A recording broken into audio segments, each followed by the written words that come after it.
Hi, everybody. I'm Dermot O'Shea, the host of the Antenna podcast.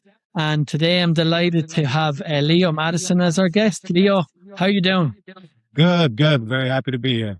Yeah, we're close by. We're both in Southern California here in the sunshine. So I'm in San Diego. Where are you, Leo? I'm in Irvine, California, so less Yeah. than an hour away. Beautiful weather. Yeah, I see you've got great palm trees and sunshine in the back. I love it. I love the background. Mhm. So yeah, Leo, maybe you want to just give us a deeper intro to who you are, which company you're with, and your career to date, maybe. Absolutely, yeah. As Dermot said, my name is Leo Maddison. I'm one of the co-founders of Matsingh Inc., which is a company that focuses on new types of lens antennas primarily, and other types of RF lenses. I actually grew up in Singapore, which is where the Singh from Matsingh comes from. That's where we founded the company back in 2006. And I've been pretty much with the company straight from my undergraduate degree. So in terms of a career, it's been a very single focused on starting this business, growing this business. And I've been very fortunate to still be in the same industry with the same company. We founded the company back in 2006. My father founded it. His background's also in physics. That's also what I studied in my undergraduate degree. And the idea initially was for us to actually create these types of RF lenses. And that's where actually I got most of my education in antennas from. It was from just working and creating these types of RF lenses. As I mentioned, my background was also physics. Idea and actually initially was to create this kind of new type of antenna. And by new type, it's a theory that's been around for a long time in terms of using lenses for antennas, but it's fundamentally a different way of building an antenna. So as you know, of course, antennas, focus and transmit radio frequency waves. But this concept, in a sense, instead of using arrays or a dish, which is, reflection to focus waves, uses refraction. So it kind of works like your eye. And it's a theory that's been around for a long time, but nobody actually could bring it to practice, primarily due to lack of materials. So we love this kind of concept. We always think nature is the best engineer. And if your eye focuses waves using refraction, we should create antennas the same way. And that was kind of the foundation. And over the years, we've created different types of antennas that way. Awesome. Well, I have loads of questions there, but I love the nature reference because I just read last week about the engineer from Japan who also did physics. Mhm. They had an issue with the high speed rail, the thing saying when it goes through the tunnels, it was pushing the air forward and then causing issues on the platforms because this big huge gust of wind or the train. And he saw the kingfisher and the way I've heard about this. Yeah. dived into the water, and didn't create a splash and Yeah. create the nose of the train like the kingfisher. So when it enters into the tunnel, it cuts through the air and the air goes around the train. Yep. So I think that's just it is nature has an amazing way of educating us in science of how to do Yep. it right. Greatest engineer, in my opinion, right? Nature always solves problems in the most creative and yet efficient ways. There you go. So and which university did you do your undergraduate physics in? Yeah, so as I mentioned, I grew up in Singapore, but I came to the U.S. here in Los Angeles, actually, USC, University of Southern California. That was my undergraduate degree, and then I ended up also doing an MBA, Master's in Business Administration, over in Sydney, in Australia, at AGSM, the Global School of Management. So yeah, lots of fun there. But physics is we probably use that word every day.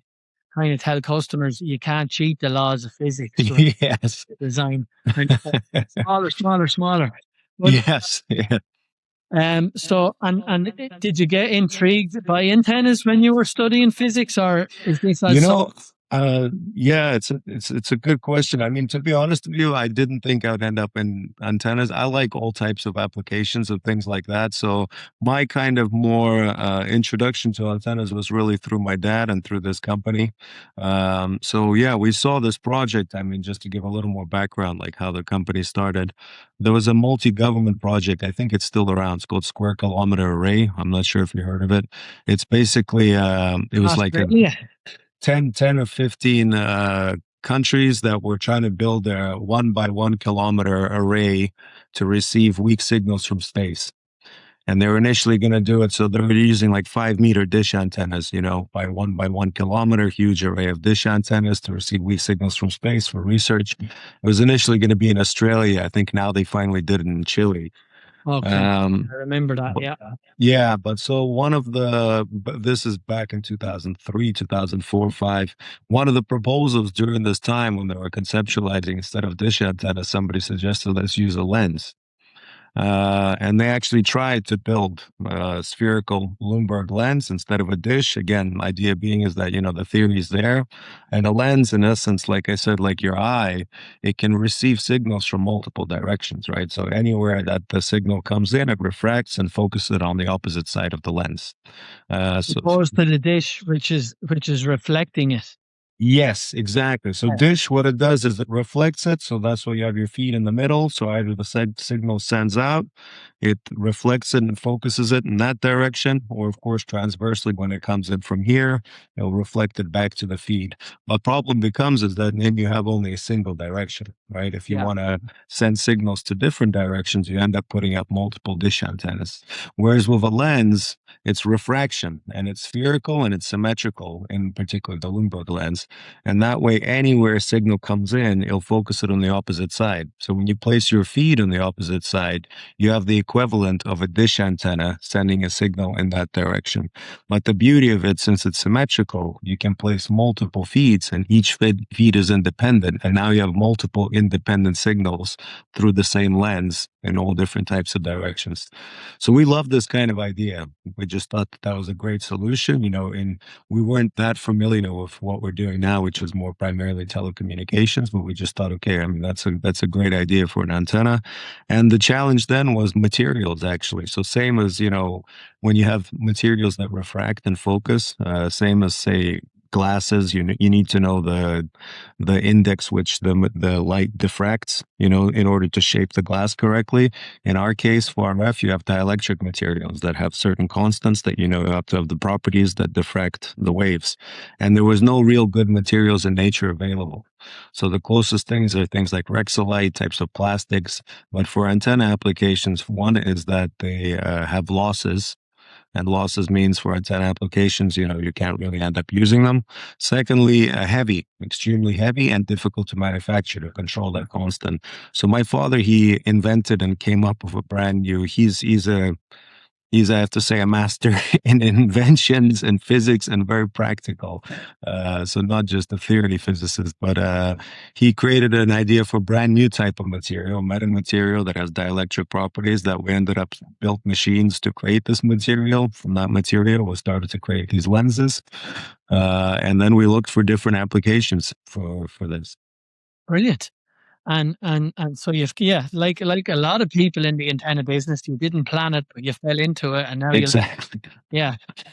And that's a really interesting area. So so the lens antenna is an alternative to the dish antenna. So you're saving in space, installation cost. But what Mhm. about performance then in comparison to the dish antennas? Yeah, so very good question. So, I mean, I always put it because, different antennas, they have their own applications. Some antennas are good for this particular application, another approach is good for another. So, in terms of performance, I mean, the easiest way to look at it is same diameter lens antenna. If you build it with the right kind of material, will give you the same gain and performance as a dish antenna. So Okay. actually, it's very efficient, particularly, but that comes down to also the complexity of building the lens, right? So these lenses, you can imagine, are like onions, multi-layer structures, right, with different types of dielectrics. The more layers, the smoother the progress of the dielectric constant, the more efficient it becomes. You have less side lobes, less back lobes, and so on. So all your RF is focused where it needs to go. Therefore, you have good gain and everything else. But so in practical terms, yeah, same aperture lens will provide you same gain as a dish antenna. But the key advantage for lens antennas is that multi-beam functionality, right? The idea that the same antenna can provide you multiple beams as opposed to a single beam. And same kind of comparison to array antennas. Sometimes an array antenna, if you're just really need a single beam focused in one direction, that might be the better application. But we believe that in terms of just the fundamental design, lenses, just like your eye, are ideal for anything that requires, for example, more than one beam. Gotcha. And so would you be saving then a lot in terms of the amount of antennas? Like how many dish antennas can you eliminate in an application by just using Yeah. one antenna? Yeah, so I think you hit the nail on the head there in terms of the ultimate kind of use cases. I mean, there's other advantages here and there, but I mean, the way I see it is that yes, you end up with a lot less infrastructure, a lot less antennas. So let's say for satellite applications, which is something we'll look at as well. You've seen, I'm sure, those satellite dish farms, you know what I mean, where they have Yeah. 5, 10, 15 dish antennas. And now, of course, with the amount of satellites that people launch, you need different satellites to track different dishes to track different satellites. With a lens, you ideally can place one lens antenna and track multiple satellites at the same time. So instantly you could replace, I mean, it depends, but I mean, 5, 10, 15, 20, it really depends how many feeds you place and what area you're covering. We've had kind of designs that can create over 400 separate beams that are shooting into space. So you can imagine that would kind of almost be the equivalent of having 400 dish antennas that are spaced apart very closely. Wow. And then what's the limitations on frequency? Like if it are they Great question. bandwidth or what's the kind of Yeah, frequency you're looking at? excellent question. So, I mean, yeah, so that's the other kind of key part of the materials, right? So, I mean, one thing is that you have losses, one thing is you have weight, and then dielectric constant, how well you can control it. But the other key is, of course, it's ideal to make it more broadband, right? Because if it's very specific to a very narrow frequency band. So for us, I mean, that was one of our key inventions too, is that to make the material relatively broadband. Initially, our first types of materials, we worked up to about maybe like 10 or 12 gigahertz and everything below. So very broadband for particularly what we're focused on now, which is telecommunication. For base station antennas, for cellular coverage, things like this. Because, yeah, so that's our primary business right now, is using those antennas for cellular coverage, which we also, as you mentioned, sometimes you fall into these things. We didn't know much about telecommunications and cellular. We just like this concept of a lens that can create many beams at different frequencies. And then we saw that there was a challenge. I was at an exhibition like years ago at a conference, almost 15 plus years ago. And then we saw that all of a sudden in telecom, which made sense if you look at it now, cell phones, obviously smartphones got better and better, right? More people with smartphones. And on top of that, more speeds, more apps, more data, and the infrastructure, which was just standard kind of panel antennas that are placed on base stations, didn't evolve as quickly as the cell phones did. So that became the bottleneck of capacity, right? Is how do you keep providing more and more capacity to people?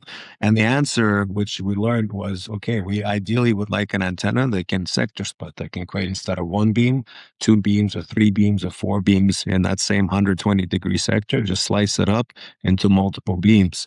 And the ideal technology for that, as I mentioned, for multiple beams, is lens. So for us, instead of placing additional cell towers, right, in order to increase capacity, you can just replace the antenna on your current cell tower and put a 3-beam, 4-beam, 5-beam Matsingh antenna, and all of a sudden, all your capacity in that area kind of goes up. Wow. Is that for 5G or, Yeah. G cellular? And is that on the actual base station site or is it in a small cell scenario? So actual base station site, that's our primary focus. Is it's a passive antenna that we focus on. So, plugs into all the radios that your standard companies use.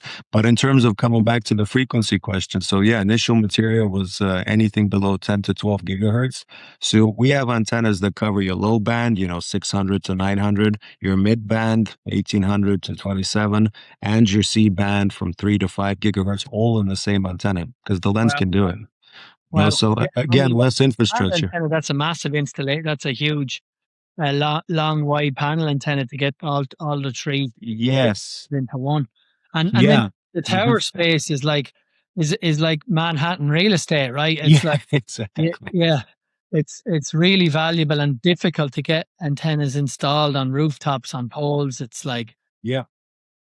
And I think on top of that, I mean, yeah, one thing is for our customers, which is, that the cell phone tower, like the providers like AT&T, Verizon, and those types of companies.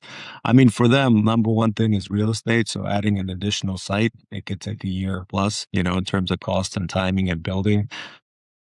Number two is, of course, they're constantly wanting to add bands and frequencies and additional sectors because, again, the cell phone usage and new apps and streaming, it's just constantly increasing. I mean, a small little interesting fact that might be interesting too is one of the first applications, commercial applications we had was a very large music festival that's here in California, that's in the desert.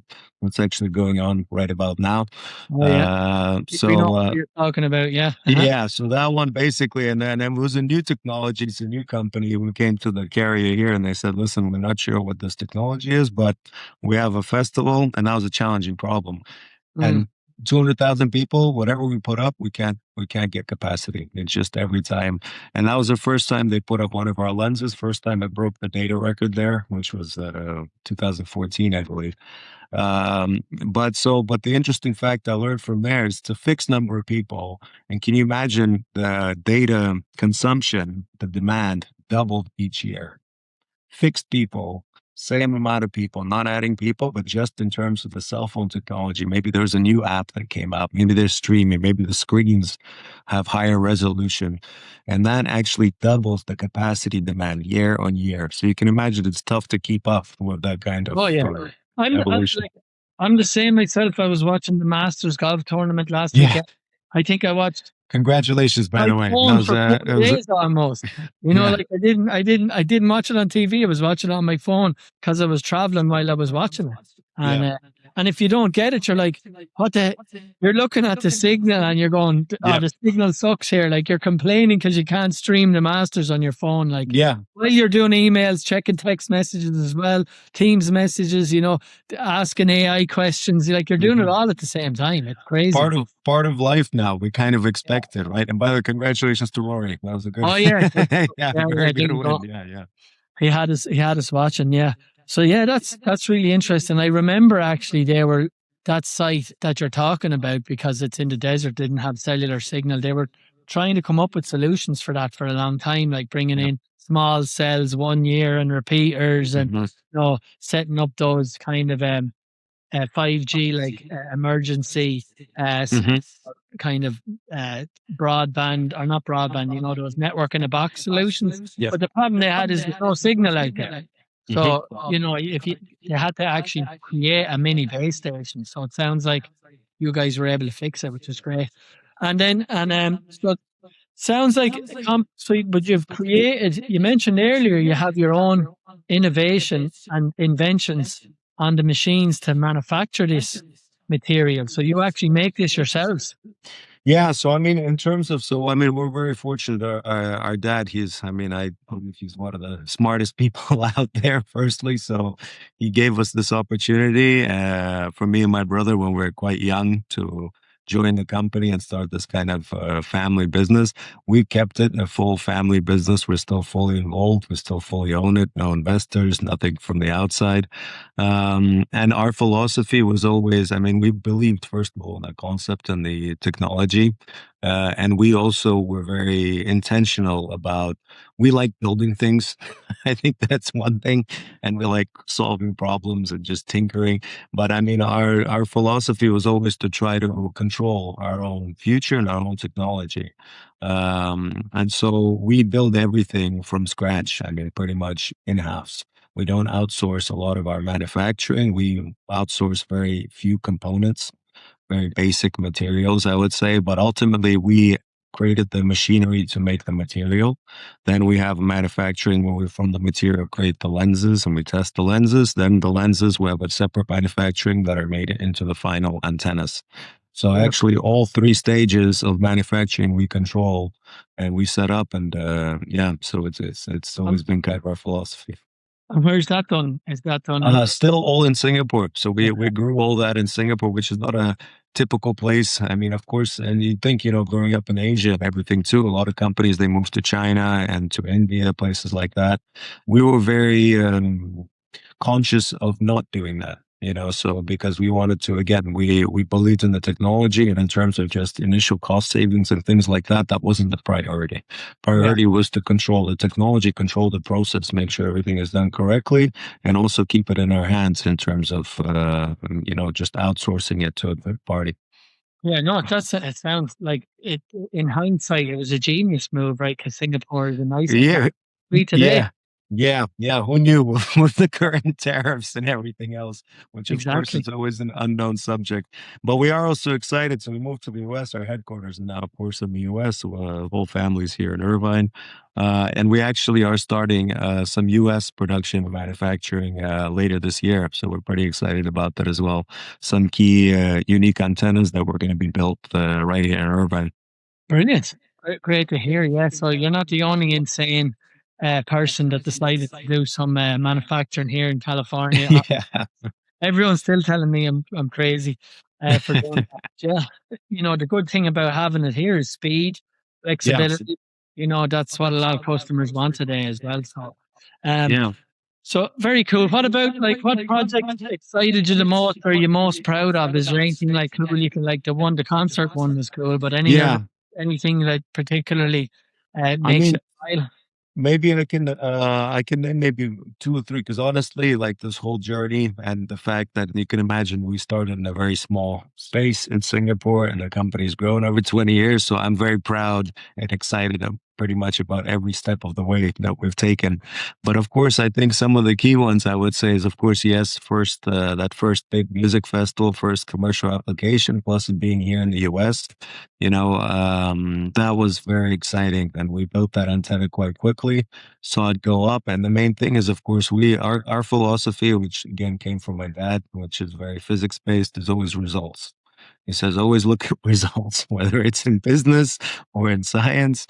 Look at results, not just thought. And for us, of course, seeing the results, the customer happy, seeing that, oh, we actually got connectivity. And of course, ultimately, the people attending the festivals, that was a very proud moment. I think a second one, of course, was I'm a big sports fan. So we evolved the technology. Initially, it was for more these kind of toughest challenge, which is these, 100,000 people in the middle of nowhere kind of festivals.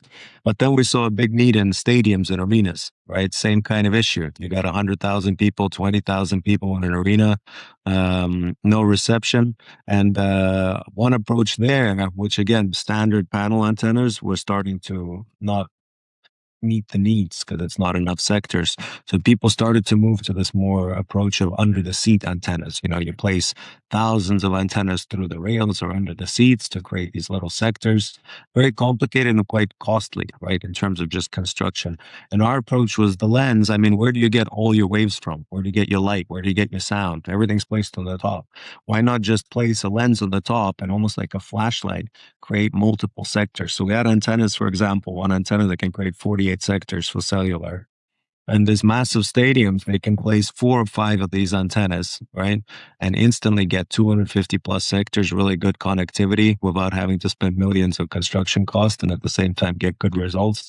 So the first time we got the venues, and yeah, me and my brother are big sports fans. So to go to, and now I think we're in about 70% of the NFL and the NBA arenas in the US. Last Wow. year, last year we had the Paris Olympics, so we're starting to move also into Europe. So I think hopefully in Europe you'll see quite a bit more of the antennas. But going to a game, of course, and seeing the antennas that we created being up there for me, of course, is very special. And if I can mention one more that was also lesser in terms of business, but I think big in terms of impact. We saw like during it, you remember there's of course a lot of fires that happen here, and particularly in California. There was the big fire a year ago. There's big fires 5, 6 years ago. And seeing our antennas, they were used by some of the carriers here on those same cows that they use in festivals, a cell on wheels, so a truck with a monopole with an antenna mounted. Yeah. Seeing those used for disaster relief, of course, was very impactful, because I thought that that was truly something that was really needed at the time, right? That all the connectivity goes out during a disaster, and seeing our technology really provide a benefit for first relievers and everything like that was very impactful. No, like it's yeah, the quicker they can get connected, the more lives are saved because they need to all. It's Exactly. communication is their first priority. Uh, Exactly. it's great. So what about, so we usually finish, Leo, with a deep dive into a technical topic. Yeah. You've educated us today on lens antennas, really interesting. But maybe you could either go a little deeper into that or just talk about a technical topic so our listeners can learn a little bit more. Yeah, so I mean, I think I touched on it quite a little bit regarding kind of how the lens antennas work. So I can talk a little bit more about that. Just yeah, so fundamentally, it's a different approach to antennas, which I think people still are, and we've been already in business for 20 plus years, and people still sometimes mistake our base station antennas for, say, a panel array antenna. And I think there's a big difference. So fundamentally, as I mentioned, it's a different approach to creating antenna. It's almost like gas car versus electrical car. And as I mentioned, all antennas have their purposes and applications. But when it comes to lenses, the challenge was always creating the actual lens. Once you can create the lens, and that's material science, that took, of course, years for us for R&D and for know-how and things like that. But once you can create the lens, you end up with quite a very interesting base for creating an antenna. Because to create the antenna itself, all you require is a lens and sometimes just a single element. For example, a cross-polarized element, just a single element, right? So if you have a cross-pole element, typically will create a 120-degree beam. You place a lens in front of it, it narrows that beam. The bigger the lens, the more narrow the beam. Right. So if you're talking about satellite applications where you need very high gain, 1-degree beams, 3-degree beams, you start to talk about 1.8, 2-meter lenses. Again, same as dish antennas based on aperture, you get that same kind of focusing. But then the base architecture becomes relatively simple. So you don't have a lot of dividers and connectors and, things that you need to control in order to create that beam. You really, once the lens is there, you place a single element, you have your beam, and a very focused beam, low side lobes, low back lobes. Again, that comes back to what I was talking about, depending on the material control. You can get very good focused RF, so you get a very efficient beam. But secondly, once you start to add beams around it, you place another element. The key advantage becomes is those two elements are in no way interconnected. So if you look at, let's say, phased array antennas, when you create multi-beam or you do tracking or scanning, the idea is to adjust the phase, right, of your central beam. And yes, that works, but end of the day, that also has some drawbacks as you move further away from bore site, right? Your phase starts to create more side lobes. And if you have multiple beams on like a Butler matrix approach, you have issues of isolation. So we've faced a lot of this in terms of just some of our customers that used a lot of multi-beam antennas. And when you have problems of isolation, if you have one beam coming out here and another, and a lot of the signals coming from one beam to the next, it's very difficult to get capacity or performance. Right? Because you have a lot of issues of isolation. With lens antennas, the key advantage becomes that you can imagine this element and this element not interconnected in any way. So you have extremely high isolation between the beams. And that does make a significant difference. So that's kind of a technical point, but actually a key point in terms of, say, for telecommunications, for results, it becomes important. One other thing, I guess, like in terms of more technical, so how do we do tracking? So as I mentioned, for typically phased arrays, the dish antenna, you got to move the dish antenna straightforward. But of course, mechanical can be an issue, right? Big dish antennas. Phased arrays, you're adjusting the phase. Works very well, but problem becomes that it's kind of limited in the angles that you use, because the further you go from bore site, the more potential side lobes and issues you have. With lens antennas, it is kind of mechanical, but it's mechanical in the sense where we can just move the element. Because anywhere the element's placed on the lens, the beam is bore site. Doesn't matter if it's pointing to 0 or it's pointing on the other side of the lens going through this way. So if you move your element around the lens physically, you always have the same exact shaped beam. So even for our base station antennas and for some of our satellite type of stuff, we simply physically move the feeds. And you can imagine web antennas, let's say, have 12 beams for stuff that's used in, say, the festivals. And each beam can be tilted independently, individually, without a lot of degradation because you're simply moving the element around the feeds. Okay. Yeah, so that's a little bit more technical there. Oh, that's great information, Leo. Yeah, and the Yeah. isolation piece is that's another key advantage, right? Because with multiple bands, like you Yes. mentioned, isolation is a huge challenge on these installs. So, Yeah, and I think honestly for us that was a big part of kind of a big task for re-educating the customer because they were used to using sometimes twin beam antennas, you know, at the very least, or three beam antennas, but with sometimes mixed results. But answer is that becomes it's my opinion, it's really down to the isolation. If you don't have good isolation and you have interference between the beams, oh yeah, the more beams you put, actually, the worse the yeah. case No, becomes. Yeah. it's a massive issue. I really see it. Like, you know, we've customers blame the antenna for noise and interference and isolation and the whole time. And it's yeah, the isolation is critical. You know, you see it on home. People with routers in the home Yep. have all the antennas like even touching off each other. You Yep. know what I mean? And they say, "Well, I need more antennas to get Yep. better signal." No, you probably need less. You just need to separate. Less, cleaner signal. And that always becomes like we've seen a lot of that in stadiums. I mean, one of the big stadiums here, I think, no, also here in LA. I don't know what I can name or not name legally, but one of the big stadiums here, they were using a lot of standard also panel antennas, single beam antennas, which actually is quite common in Europe right now. And they couldn't figure it out. They put in 15, 20 sectors with the antennas, then not enough capacity, and there was a lot of noise. They put in more antennas, but they figured, okay, let's put more sectors. And in that case, it was better to put fewer antennas to clean up the RF, you know, so there's not as much interference. But then you run on the issue of capacity, right? Because you'll have cleaner signals, but you're not going to serve as many people.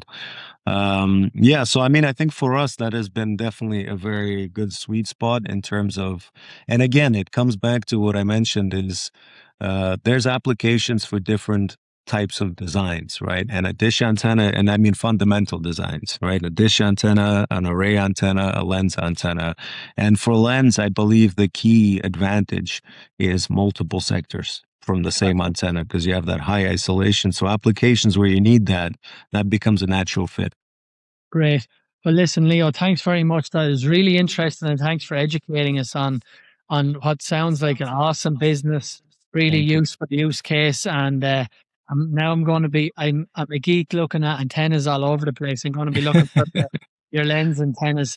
But one more question because I'm delighted to say I got like a message from an aerospace engineering student in Brazil who wants to be an antenna engineer. It reminded me that I used to ask the early guests a question of what advice would you give any students that want to get into the antenna business? Well, thanks, Guilherme Nunes, for that question. There you go. Bring it back, starting with you. Yeah. So, I mean, what advice would I give to somebody that's going? I mean, I love the fact that they're already passionate about antennas. I think that that's the perfect start because I think one key that I've learned is that, you know, if you love something, you will work on it and you'll focus on it. So, I mean, I think that passion's important to always find something that you're passionate about. I mean, otherwise, I think a big part of it is experience. So a lot of people always move into, you know, something that's more driven by money or something else early on. I think for this types of things, I mean, for me especially, I learned a lot from doing hands-on work with antennas. So, I mean, we had an anechoic chamber, a test chamber, and just seeing how the antenna is built, testing the antenna, working with the antenna, and eventually, obviously, even seeing it being put up in the application, just being part of all of those kind of processes, I think you learn a lot. Yeah. You really, so as much experience, whether it's internships or anything like that, that you can get where you're hands on doing the work, and whether that's from the fundamentals of design and building to the testing or to the final actually application, I think that really breadths your knowledge of the whole process. Great stuff. Well, thanks, Leo. So, look, to wrap up, I'm Dermot O'Shea, the host of the Antenna podcast. I really want to thank Leo. Leo, where can people get more information about you and these lens antennas? Yeah, so our website, matsing.com. So Matsing, Materials Singapore, where it initially came from, matsing.com. So yeah, we always have some interesting articles, applications. We'll be revamping the site too, end of the year. So absolutely. And if anybody has any questions, there's an info link there. We love to talk technology. So if anybody even has general questions, we will always be happy to answer. And Dermot, if since we're so close, also later this year, we're opening our headquarters here at Irvine with quite massive anechoic chambers with some very exciting lenses in here. So when you get a chance, we'd love to have you over as well. I really want to see the lens antennas. Absolutely. I'd love to see that. So I will definitely take you up on that. Excellent. I mean, yeah, I'll be there for sure, and maybe we can do another episode, Yeah, and dive deeper into the lens antennas, because absolutely. it's definitely I've seen them before and heard about the concept, but I never actually have seen one personally. We'd love to give you a tour. We'll show you the testing inside the chamber. We'll explain even more details. So yeah, I think that'd be fun. Love it. Yeah. All right. Thanks, Leo, again, and thanks everybody. Thank you, Dermot.